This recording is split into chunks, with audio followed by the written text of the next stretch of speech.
রাজধানীতে যত্রতত্র মানহীন ইংলিশ মিডিয়াম স্কুল, ৩ শতাধিকেরই নেই অনুমোদন। সন্তানদের শিক্ষা জীবন নিয়ে উদ্বিগ্ন অভিভাবক, নির্বিকার শিক্ষা বোর্ড। শুধু কৃষিপণ্য উৎপাদন নয়, বাজারজাতকরণেও জোর দিতে হবে। বিশ্ব খাদ্য দিবসে প্রধানমন্ত্রী, স্বয়ংসম্পূর্ণ বাংলাদেশ গুরুত্ব দিচ্ছে নিরাপদ ও পুষ্টিকর খাবারে। কোনো শিক্ষাগত যোগ্যতা ছাড়াই মিলছে পরীক্ষা পাশের সনদ। জমির দলিল জাল করে বদলে ফেলা হচ্ছে নাম ঠিকানা। রাজধানীতে সক্রিয় একাধিক চক্র, গ্রেফতার এক।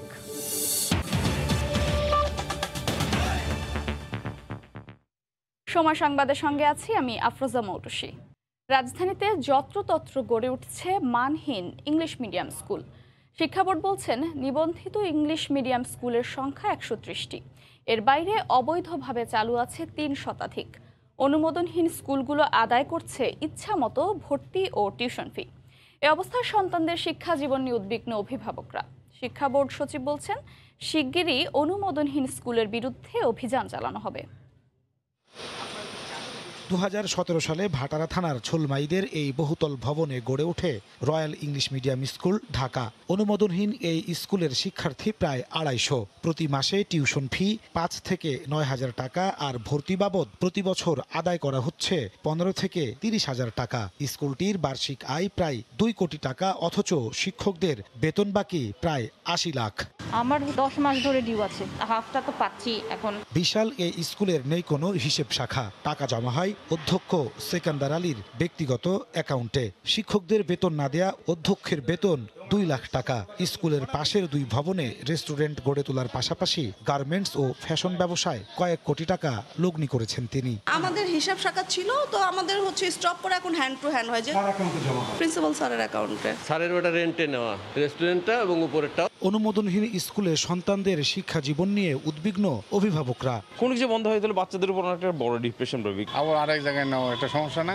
অধ্যক্ষ সেকান্দার আলী বেশিরভাগ অভিযোগ স্বীকার করলেও নানা অজুহাত তার। নিবন্ধনের পার্টটা বিষয়টা একটু ঢাকা বোর্ডের সাথে আসলে একটু লেংদি প্রসেস।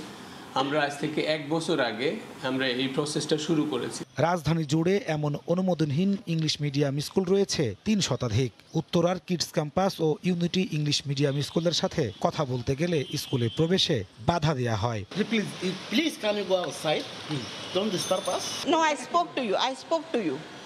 আপনি বাইরে যান।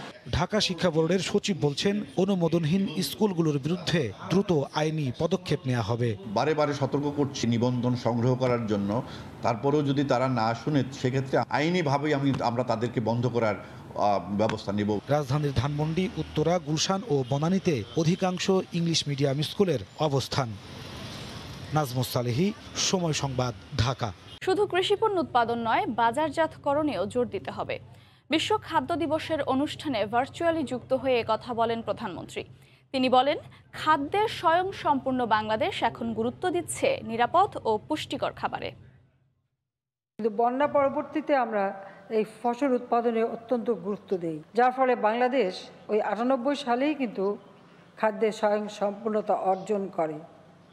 খাদ্যের স্বয়ংসম্পূর্ণতা অর্জন আমরা যখন ঘোষণা দিলাম পার্লামেন্টের মধ্যে, অর্থমন্ত্রী সাইফুর রহমান এবং খালেদা জিয়া সহ তাদের কাছ থেকে এই বক্তব্যটা আসলো যে বাংলাদেশে খাদ্যের স্বয়ংসম্পূর্ণ হওয়া ভালো না। জৈব কৃষি, খাদ্য, আইসিটি, ই কৃষি, সমন্বিত ক্ষুদ্র সেচ, ভূগর্ভস্থ পানির ব্যবস্থাপনা সম্পর্কিত নীতি আইন, কৃষি সম্প্রসারণ ম্যানুয়াল, এই সব কিছু নিয়েই আমাদের যে কর্মসূচি, অষ্টম পঞ্চবার্ষিকী পরিকল্পনা, এগুলি সবই আমাদের সংযুক্ত করা হয়েছে, যেন আমাদের খাদ্য উৎপাদন কোনো মতেই যেন বাধাগ্রস্ত না হয়। সিলেটের শাহজালাল বিজ্ঞান ও প্রযুক্তি বিশ্ববিদ্যালয়ে করোনার টিকাদান কর্মসূচি শুরু হয়েছে। সকালে বিশ্ববিদ্যালয়ের মেডিকেল সেন্টারে শিক্ষকদের উপস্থিতিতে এই কর্মসূচির উদ্বোধন করেন উপাচার্য অধ্যাপক ফরিদ উদ্দিন আহমেদ। বিশ্ববিদ্যালয়ে নিয়মিত পাঠদান শুরুর আগে সকল শিক্ষার্থীকে টিকার আওতায় আনতে এই টিকাদান কর্মসূচি চালু করা হয়েছে বলে জানান তিনি। নভেম্বরের প্রথম সপ্তাহ থেকে বিশ্ববিদ্যালয়ে ক্লাস শুরুর কথা রয়েছে। এর আগে আগামী ২৫শে অক্টোবর বিশ্ববিদ্যালয়ের হল খুলে দেওয়া হবে। টিকাদান কর্মসূচির প্রথম দিনে প্রায় ৩০০ শিক্ষার্থীকে ফাইজারের টিকা দেওয়া হয়। এখানে আমাদের ভার্সিটি থেকেই হচ্ছে আমাদেরকে টিকা দেওয়ার ব্যবস্থা করেছে, কোনো সমস্যাও হয়নি। আবার এখানে হচ্ছে আমরা ভালো টিকাটাই পাচ্ছি। আমি প্রথম টিকা গ্রহণ করছি, এখন পর্যন্ত হচ্ছে আমার কোনো ধরনের সমস্যা হয় নাই। আমি বিশ্ববিদ্যালয় সংশ্লিষ্ট সবাই প্রতি কৃতজ্ঞ যে এরকম সুন্দর একটা ব্যবস্থাপনা করার জন্য। এই মুহূর্তে আমরা আমাদের শুধু শিক্ষার্থীদের কথা ভাবছি, তাদেরকে টিকার আওতায় নিয়ে আসার জন্য। আর আমি দেখেছি প্রায় 100 না হইলেও 80 থেকে 90% টিকা দেওয়া হয়ে গেছে আমাদের শিক্ষক কর্মকর্তা কর্মচারীদের। আর যারা বাকি আছে SMS পায়নি, তারা যদি আমাদের সাথে যোগাযোগ করে আমরা তাদের টিকা দেওয়ার ব্যবস্থা করব। রাজধানীর যাত্রাবাড়ি থেকে মাদক আইস সহ একজনকে আটক করেছে র্যাব। এ বিষয়ে কারওয়ান বাজারে মিডিয়া সেন্টারে ব্রিফ করছে র্যাব। সরাসরি যাচ্ছি সেখানে। তাদের মাদক রিলেটেড মামলা, মাদক চোরা কারবারি মামলা এবং গ্রেফতারকৃত খোকন, যাকে অ্যাকচুয়ালি আমরা এটা একটা ডিসগাইজ খোকন হিসেবে ছিল, বাট মাদক চোরা কারবারি বা মিয়ানমার কেন্দ্রিক যারা মাদক ব্যবসায়ী তারা সবাই হোসেন নামে তাকে চিনে। তো গ্রেফতারকৃত হোসেনের যে আমরা প্রায় 6-7টি মামলা পেয়েছি, অধিকাংশ মামলায় মাদক সম্পর্কিত, একটি মামলা আমরা অস্ত্র মামলায় পেয়েছি। গ্রেফতারকৃত আছে আমরা জিজ্ঞাসাবাদে যেটা জেনেছি, এই ধরনের মাদক চোরা কারবারি বা লেনদেনের সময় অনেক ক্ষেত্রে এমন হয়েছে যে তারা মাদক ডেলিভারি করেছে বা তারা অর্থ পেতে অনেক সময় প্রবলেম হয়।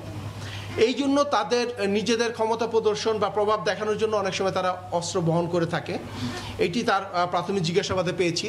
এবং এখানে আরেকটি চাঞ্চল্যকর তথ্য পেয়েছি যেটা প্রাথমিক জিজ্ঞাসাবাদে, যে এই চক্রটি পার্শ্ববর্তী দেশ কেন্দ্রিক যে ব্যবসাটি করছে, এখানে এই পর্যন্ত তাদের জিজ্ঞাসাবাদে মানে তাদের সাথে পার্শ্ববর্তী দেশের মাদক চোরা কারবারিদের এতটাই সুসম্পর্ক হয়েছে যে কোনো কারণে যদি এই ধরনের মাদক যেটা পরিবহন করছে দেশে, প্রশাসনের কাছে যদি সেটা ধরা পড়ে বা আইনশৃঙ্খলা বাহিনী যদি এই মাদক উদ্ধার করে, এই ক্ষেত্রে তাদের কিন্তু পার্শ্ববর্তী দেশে পেমেন্ট করতে হয় না।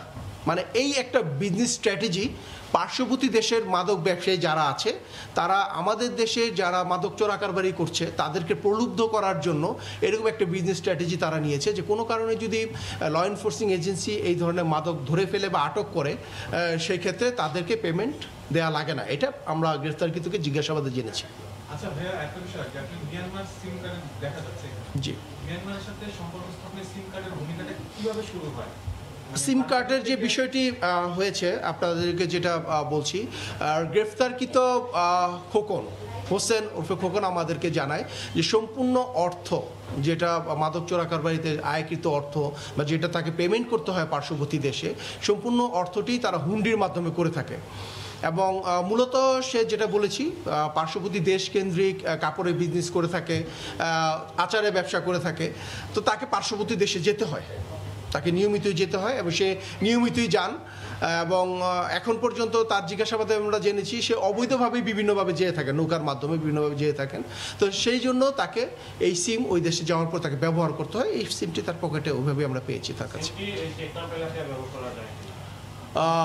তার বক্তব্য অনুযায়ী সে যখন বেসিক্যালি আমি আপনাকে যেটা বলেছি যে মাদকটি স্থানান্তর হয় নদীপথে বা নৌকার মধ্যে, সেই ক্ষেত্রে অনেক ক্ষেত্রে তাদের যদি বাংলাদেশে তাদের ব্যবহারের প্রয়োজন নাও হয়, মাদক স্থানান্তরের সময় তাদের এই সিম কার্ডের একটা প্রয়োজনীয়তা রয়েছে। এবং এই ব্যাপারে সে এখন আমাদেরকে কোনো তথ্য দেননি যে টেকনাফে বসে উনি ওই দেশে সিম ব্যবহার করছেন কিনা, এই জাতীয় কোনো তথ্য আমাদেরকে দেননি। বাট উনি বাংলাদেশি নাগরিক। জি, আমরা এই সিন্ডিকেটের বেশ কিছু তথ্য, চাঞ্চল্যকর তথ্য আমরা পেয়েছি। রাজধানীর যাত্রাবাড়ি থেকে মাদক আইস সহ একজনকে আটক করেছে র্যাব। এ বিষয়ে কারওয়ান বাজারে মিডিয়া সেন্টার থেকে ব্রিফ করছিলেন র্যাব। আমরা এতক্ষণ সরাসরি ছিলাম সেখানে। কোনো শিক্ষাগত যোগ্যতা ছাড়াই মিলছে পরীক্ষা পাশের সনদ। জমির দলিল জাল করে বদলে ফেলা হচ্ছে নাম ঠিকানা, চাইলেই পাওয়া যাচ্ছে জাতীয় পরিচয়পত্র। এমন জাল কাগজপত্র তৈরির এক কারিগরকে গ্রেফতারের পর পুলিশ বলছে সুযোগ সন্ধানীরাই তার কাছ থেকে অবৈধ দলিল দস্তাবেজ তৈরি করে। বুলবুল রেজা রিপোর্ট। কম্পিউটার কম্পোজের দোকানি শরীফুল ইসলাম, তার দোকানের বিশেষ চাহিদা রয়েছে অনেকের কাছেই। বিভিন্ন সফটওয়্যার ব্যবহার করে কয়েক মিনিটেই চাহিদা মতো জাল কাগজপত্র তৈরি করতে পারদর্শী তিনি। জেএসসি থেকে মাস্টার্স, যে কোনো সনদ চাইলেই পাওয়া যায় তার কাছে। ভুয়া অভিজ্ঞতার সনদ ও জাতীয় পরিচয়পত্র তৈরিতেও দক্ষ তিনি। শরীফুলের দোকান থেকে পাবলিক পরীক্ষার জাল সনদ, ভুয়া জাতীয় পরিচয়পত্র সহ বিভিন্ন ধরনের নথি উদ্ধার করেছে গোয়েন্দা পুলিশ। জব্দ করা হয়েছে তার কম্পিউটার সহ বেশ কিছু ডিজিটাল ডিভাইস।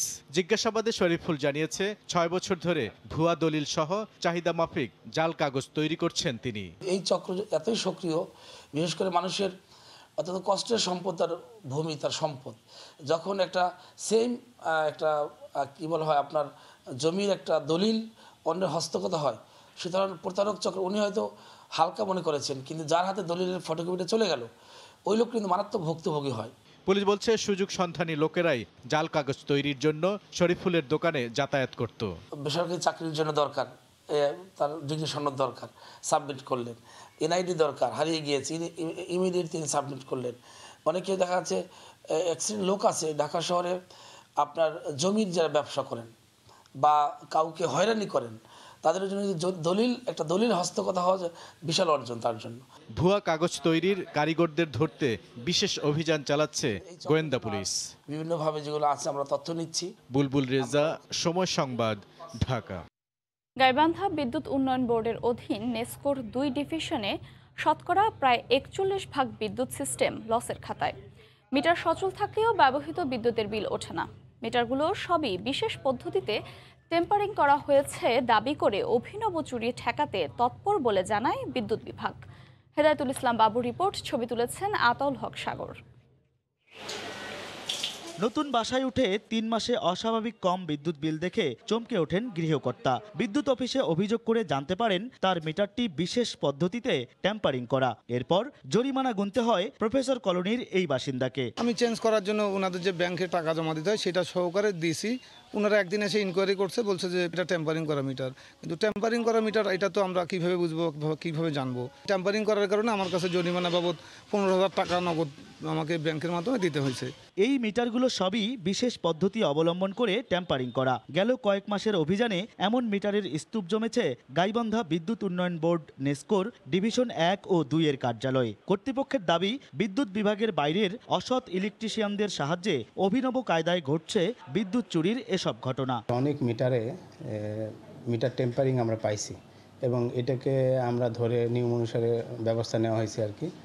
তো এটা চলমান প্রক্রিয়া এবং এটা চলতেছে আর কি। বিদ্যুৎ চুরি ঠেকাতে জনসচেতনতা সৃষ্টির প্রতি জোর দিলেন বিদ্যুৎ উন্নয়ন বোর্ডের অপর প্রকৌশলী। আমি মনে করি জনগণের মধ্যে সচেতনতা, আমি বারবারই বলছি, আমাদেরকে ছড়িয়ে দিতে হবে এবং এটা কিন্তু তার একটা জীবনের ঝুঁকিও থাকে। বিদ্যুৎ উন্নয়ন বোর্ডের প্রতিষ্ঠান নেসকোর ডিভিশন 1 এ সিস্টেম লস শতকরা 22 এবং ডিভিশন 2 এ সিস্টেম লসের পরিমাণ 18.69 ভাগ। হেদায়েতুল ইসলাম বাবু, সময় সংবাদ, গাইবান্ধা। পিরোজপুরের মঠবাড়িয়ায় সরকারি বরাদ্দের প্রায় 7,500 পানির ট্যাঙ্ক বিতরণে অনিয়মের অভিযোগ উঠেছে। এলাকাবাসীর অভিযোগ, স্থানীয় সংসদ সদস্য ও তার সহযোগীরা টাকার বিনিময়ে ট্যাঙ্ক বিতরণ করেছেন। স্থানীয় জনপ্রতিনিধিরা বলছেন, সুবিধাভোগীদের তালিকা প্রস্তুতে নেওয়া হয়নি তাদের মতামত। তবে অভিযোগ অস্বীকার করে এমপির ব্যক্তিগত কর্মকর্তার দাবি, বিরোধী পক্ষ বিষয়টি নিয়ে চক্রান্ত করছে। জিয়াউল হক জিয়ার পাঠানো তথ্য, ছবি নিয়ে রিপোর্ট। বঙ্গোপসাগরের কোল ঘেঁষা দক্ষিণের জেলা পিরোজপুরের মঠবাড়িয়া উপজেলার অধিকাংশ এলাকার পানি লবণাক্ত। এজন্য বসানো যায় না গভীর নলকূপ। শুকনো মৌসুমে এ জনপদের বাসিন্দাদের সুপেয় পানির জন্য চরম বিপাকে পড়তে হয়। গত অর্থ বছরে 47 কোটি টাকারও বেশি ব্যয়ে মঠবাড়িয়ায় নিরাপদ পানি সরবরাহ ও স্যানিটেশন নিশ্চিত করতে একটি প্রকল্প অনুমোদন দেয় সরকার। প্রতিটি পানির ট্যাঙ্কের জন্য সুবিধাভোগীদের কাছ থেকে সরকার নির্ধারিত 1,500 টাকা নেয়ার কথা, কিন্তু স্থানীয়দের অভিযোগ, নিজের পছন্দের লোকদের মধ্যে দেওয়া হয়েছে ট্যাঙ্ক, আবার টাকাও নেওয়া হয়েছে 5 থেকে 7,000। যারা ক্ষমতা আছে হেরাই পাইছে 4 দিয়া, আমরা চাইছি আমাকে দেয় নাই। একই বাড়িতে 2টা 3টা 4টা পানির ট্যাঙ্কি পেয়েছে এবং কোনো বাড়ি একদম পায় নাই। স্থানীয় জনপ্রতিনিধিদের দাবি, প্রকল্পের সুবিধাভোগীদের তালিকা প্রস্তুতে নেওয়া হয়নি তাদের মতামত। মাননীয় সংসদ সদস্য মহোদয় তার ইচ্ছে মতো বন্টন করেন এবং বন্টন করতে গিয়ে তার নিজস্ব কিছু লোক দিয়ে এটা বাণিজ্য করেন।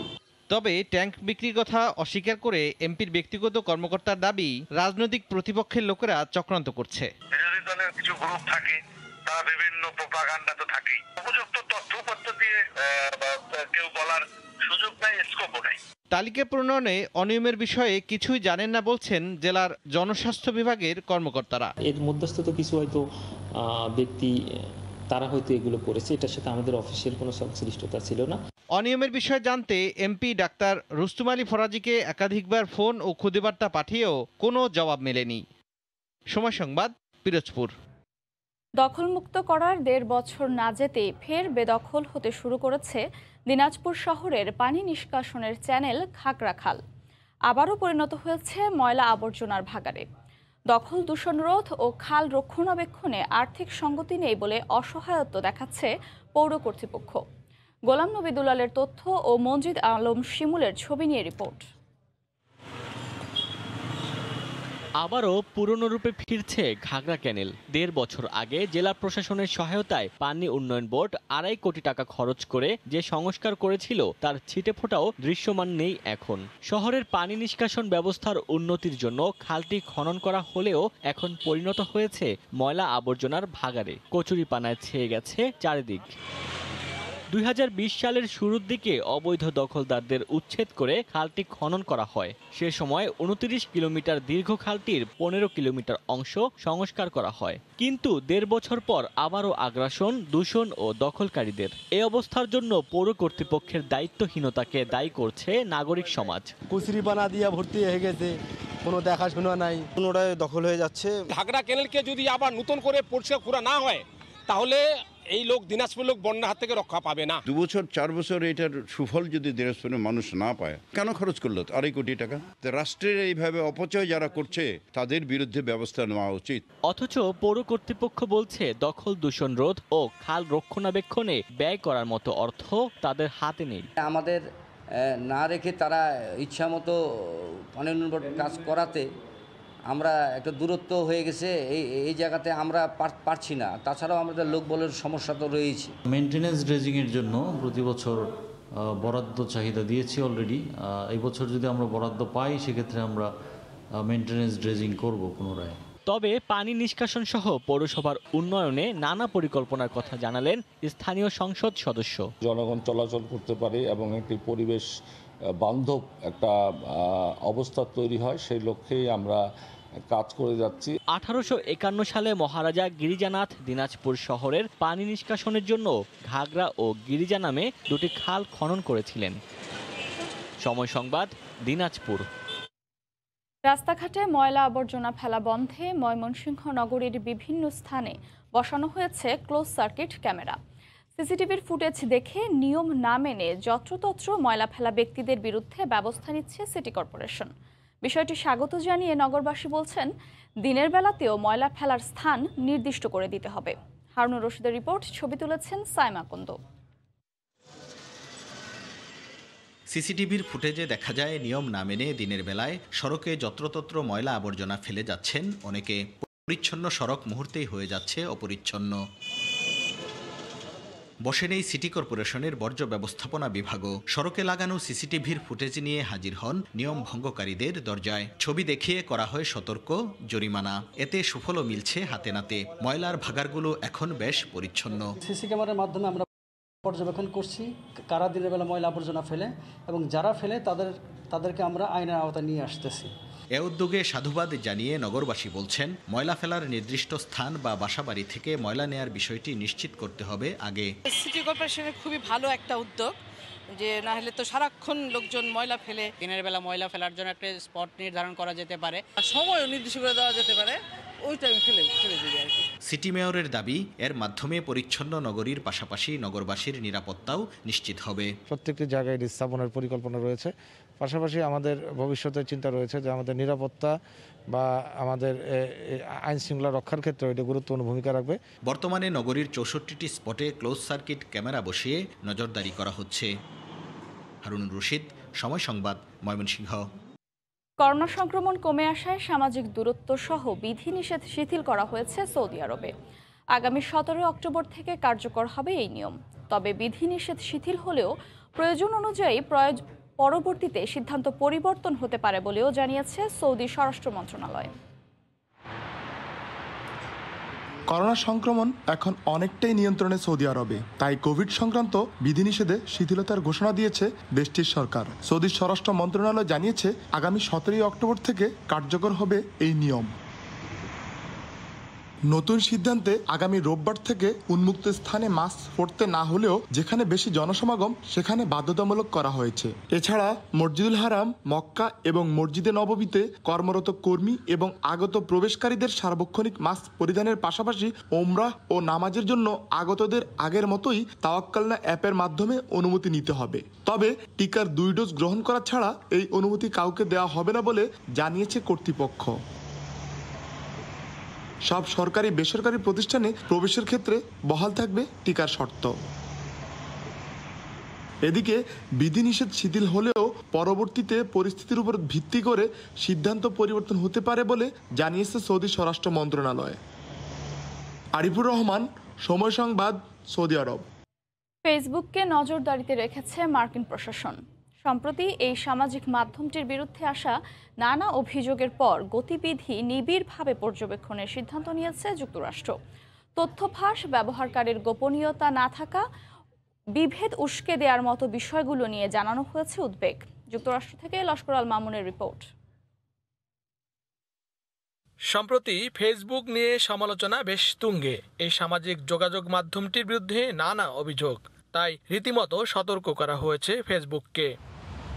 ফেসবুকের সাবেক কর্মী ফ্রান্সেস হাউগেন প্রতিষ্ঠানটির বিরুদ্ধে গত সপ্তাহে যে সাক্ষ্য দেন তার প্রেক্ষিতে যুক্তরাষ্ট্রের সিনেটের কমার্স কমিটি ফেসবুকের প্রধান নির্বাহী মার্ক জাকারবার্গকে বিভিন্ন নথি সংরক্ষণ করতে বলেছে। ফ্রান্সেস হাউগেন সিনেট কমিটির কাছে তথ্য প্রমাণ দিয়ে অভিযোগ করেন আর্থিকভাবে ক্ষতিগ্রস্ত হওয়ার আশঙ্কায় প্ল্যাটফর্মটিকে নিরাপদ করে এমন পরিবর্তন আনতে অস্বীকৃতি জানিয়ে আসছে ফেসবুক। তিনি আরও অভিযোগ করেন ফেসবুক শিশুদের মানসিক স্বাস্থ্যের ক্ষতি করছে, পাশাপাশি সমাজে উস্কে দিচ্ছে বিভেদ।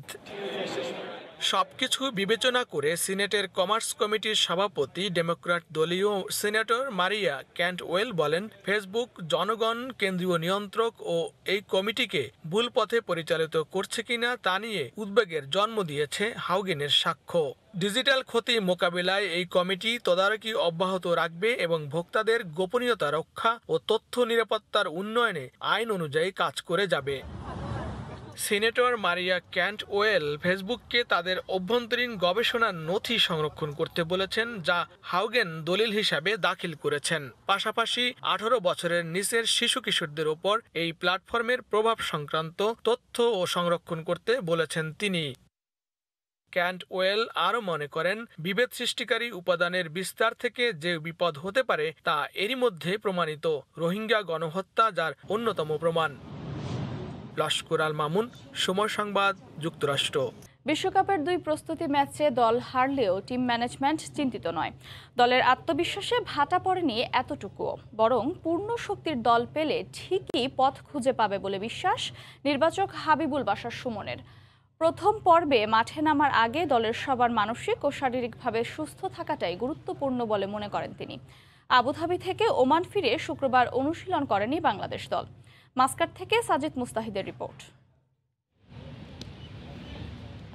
উড়ন্ত আত্মবিশ্বাস নিয়ে ওমানে আসলো বাংলাদেশ দল। টানা 3 সিরিজ জয়ের সুখস্মৃতি। আনঅফিশিয়াল প্রস্তুতি ম্যাচে লিটন নাইমের ঝোড়ো ব্যাটিং প্রত্যাশার ফানুস আরো বড় করল, কিন্তু আবুধাবির 2 ম্যাচ বাস্তবতা স্পষ্ট করে দিল, যাতে বিশ্বকাপ শুরুর আগে বাংলাদেশ দল নিয়ে অনেকের মনেই নানা প্রশ্ন। শ্রীলঙ্কা আয়ারল্যান্ডের বিপক্ষে 2 ম্যাচে 16 আনা ব্যর্থ ওপেনাররা। বিশ্বকাপের প্রথম পর্বে বাংলাদেশ খেলতে নামবে টানা 2 ম্যাচ হারের বোঝা নিয়ে। উইনিং মোমেন্টাম নিয়ে বিশ্বকাপ শুরু করার গুরুত্বটা বলছেন নির্বাচক হাবিবুল বাশারও। আমরা যখন ওয়ার্ল্ড কাপের যে প্র্যাকটিস ম্যাচটা খেললাম আবুধাবিতে, এক্সপেকটেশন ডেফিনেটলি আরেকটু বেশি ছিল। যদিও প্র্যাকটিস ম্যাচ আমরা কিছু জিনিস ট্রাই করেছি, আমাদের মূল একাদশটা কিন্তু মিসিং। আই মিন মুস্তাফিজ মাত্র আইপিএল শেষ করে এসছে, সাকিবকে আমরা পাইনি, আমাদের ক্যাপ্টেন কোনো ম্যাচ খেলতে পারেনি। অবভিয়াসলি আরেকটু ভালো এক্সপেক্ট করেছিলাম। বৃহস্পতিবার রাতেই ওমান ফিরেছে বাংলাদেশ দল। শুক্রবার অনুশীলন করেনি টিম টাইগার্স। খেলোয়াড়দের ফর্মের সঙ্গে চিন্তার বিষয় ইনজুরিও। 3 প্রস্তুতি ম্যাচের একটিও খেলেননি অধিনায়ক মাহমুদুল্লাহ। ছোটখাটো চোট আছে আরও 2 একজনের। মাঠের পারফরমেন্সের সঙ্গে এখন বড় চিন্তাও যেন ইনজুরি। ভালো ফর্মের খেলোয়াড়ও ওয়ার্ল্ড কাপে ফর্ম হারিয়ে ফেলেন, নিয়মিত খেলোয়াড়রা, তখনই সবচেয়ে বড় সমস্যা হয়। আই জাস্ট হোপ যে আমাদের ছেলেরা যেই সবাই যেন ভালো খেলে এই টুর্নামেন্টে, সবাই যেন ফর্মে থাকে। ইনজুরি একটা কনসার্ন ডেফিনেটলি। আমাদের প্রিলিমিনারি রাউন্ডের মধ্যে খুব একটা ব্রেক থাকবে না, একদিন গ্যাপে একদিন গ্যাপে 3টা ম্যাচ খেলতে হবে। চাইবো শুধু একটাই, যে সবাই যেন সুস্থ থাকে এবং তাদের সেরা খেলাটা উপহার দিতে পারে। অবশ্য এরপরও দল নিয়ে আশাবাদী নির্বাচক হাবিবুল বাশার। 2 প্রস্তুতি ম্যাচের ফলাফল সবকিছু নতুন করে ভাবতে বাধ্য করেছে। বিশ্বকাপ শুরুর আগে তার কাছে যা ইতিবাচকই মনে হচ্ছে। টিমটাও যথেষ্ট আত্মবিশ্বাসী। প্রস্তুতি ম্যাচটা আসলে প্রস্তুতি ম্যাচ, সেটা নিয়ে আসলে আমি খুব বেশি বিচার করতে চাচ্ছি না, সেটা নিয়ে আমরা খুব বেশি ভাবতে চাচ্ছি না। অবভিয়াসলি আমাদের একটা খুব ভালো ধারণা হয়ে গেছে ওয়ার্ল্ড কাপে আমরা কি ফেস করতে পারি, আমাদের কত বড় চ্যালেঞ্জের মুখোমুখি হতে পারে, আমরা প্রস্তুত। আগামী রোববার স্কটল্যান্ডের বিপক্ষে প্রথম পর্বের ম্যাচে নামার আগে শনিবার সন্ধ্যায় অনুশীলন করবে টিম টাইগার্স। সাজিদ মুস্তাহিদ, সময় সংবাদ, মাস্কাট, ওমান। সাব ফাইনালের খবর। হাই ভোল্টেজ ম্যাচে মুখোমুখি হবে ভারত নেপাল। মালদ্বীপের রাশমিধানু স্টেডিয়ামে ম্যাচটি শুরু হবে রাত 9টায়। প্রথমবারের মতো ফাইনালে উঠে বাজিমাত করতে মরিয়া নেপাল। তবে শক্তিমত্তা ও পরিসংখ্যানে ঢের এগিয়ে ভারত। 2013 সালে সবশেষ সাফে ভারতকে হারিয়েছিল নেপাল, এরপর আর কখনোই হারাতে পারেনি। তাই কঠিন চ্যালেঞ্জ অপেক্ষা করছে হিমালয়ের দেশটির সামনে। অন্যদিকে ড্র করে ফাইনালে ওঠা ভারত শেষ ম্যাচে করেছে 3 গোল। তাই স্কোরিংয়ে ফেরার আশা জাগাচ্ছে কোচ ইগোর স্টিমাচকে। ভারতের অধিনায়ক সুনীল ছেত্রী টুর্নামেন্টের টপ স্কোরার, 4 ম্যাচে করেছে 4 গোল। তবে এই ম্যাচে ভারত ডিফেন্ডার শুভাশিস বোস আর ব্র্যান্টন ফার্নান্দেজকে পাচ্ছে না ভারত। সময় সংবাদের শীর্ষ সংবাদগুলো জানিয়ে দিচ্ছি আরেকবার। রাজধানীতে যত্রতত্র মানহীন ইংলিশ মিডিয়াম স্কুল, 3 শতাধিকেরই নেই অনুমোদন। সন্তানদের শিক্ষা জীবন নিয়ে উদ্বিগ্ন অভিভাবক, নির্বিকার শিক্ষা বোর্ড। শুধু কৃষিপণ্য উৎপাদন নয়, বাজারজাতকরণেও জোর দিতে হবে। বিশ্ব খাদ্য দিবসে প্রধানমন্ত্রী। স্বয়ংসম্পূর্ণ বাংলাদেশ গুরুত্ব দিচ্ছে নিরাপদ ও পুষ্টিকর খাবারে। এই ছিল সময় সংবাদে, সঙ্গে থাকুন সময়ের।